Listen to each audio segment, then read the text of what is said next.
Hello guys, Sanju and able wedding സീരീസിന്റെ ഏറ്റവും special day ആണ് ഗൈസ്. അവരുടെ വെഡിങ് ഡേ ആണ്. അപ്പൊ ഞാൻ വിചാരിച്ചു എന്റെ ഔട്ട്ഫിറ്റ് തന്നെ ആദ്യം കാണിക്കാം.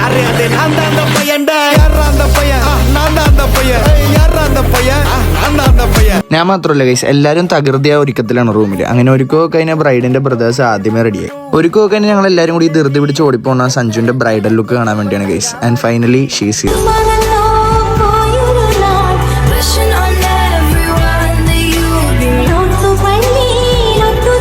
ലുക്ക് കണ്ടുകഴിഞ്ഞപ്പോൾ കുറേ പേരൊക്കെ അവിടെ കരച്ചിലേ ഗൈസ്. പിന്നെ ആസ് യൂഷ്വൽ ഫോട്ടോഗ്രാഫി വീഡിയോഗ്രാഫി ഒക്കെ അവിടെ തകൃതിയായി നടക്കുന്നുണ്ട്. അപ്പോഴേക്കും നമുക്ക് പള്ളിയിൽ പോകാനുള്ള സമയം ഗൈസ്. അപ്പോൾ നമ്മളിങ്ങനത്തെ വണ്ടികളൊക്കെ പുറത്ത് വെയിറ്റിംഗ് ആയിരുന്നു. അങ്ങനെ സംഭവിക്കുകയാണ് ഗൈസ്. പള്ളിയിൽ വെച്ച് ടേബിൾ സഞ്ജുവിന്റെ കഴുത്തിൽ താലി കെട്ടി ഗൈസ്. താലി കെട്ടി കല്യാണം കഴിഞ്ഞാൽ സന്തോഷത്തിൽ ഡാൻസ് ഒക്കെ കളിച്ചാണ് പള്ളിയിൽ നിന്ന് ഇറങ്ങി വന്നത്. അവിടെ നമ്മൾ നേരെ പോയത് റിസപ്ഷന്റെ സ്ഥലത്തേക്കാണ്. ഇതാണ് ഗൈസ് റിസപ്ഷന്റെ സ്ഥലത്തെ മൊത്തത്തിലുള്ള സെറ്റപ്പ്. അടിപൊളിയായിരുന്നു ഗൈസ്. സെറ്റപ്പും ഡെക്കറേഷനും ഒക്കെ കാണാൻ. എന്നിട്ട് അവരുടെ ജീവിതത്തിൽ ആദ്യത്തെ മധുരം കൊടുക്കലായി കേക്ക് മുറിച്ച് അങ്ങോട്ടും ഇങ്ങോട്ടും കേക്ക് കൊടുത്ത് ഗൈസ്. വൈൻ ടോയ്സ് ചെയ്യാൻ കുറച്ചവർ കഷ്ടപ്പെട്ടെങ്കിലും അടിപൊളിയായിട്ട് സക്സസ്ഫുൾ ഇവർ കംപ്ലീറ്റ് ചെയ്ത് ഗൈസ്. അത് കഴിഞ്ഞിട്ട് അവരുടെ ഒരു അടിപൊളി റൊമാൻറ്റിക് ഡാൻസ് ഉണ്ടായിരുന്നു.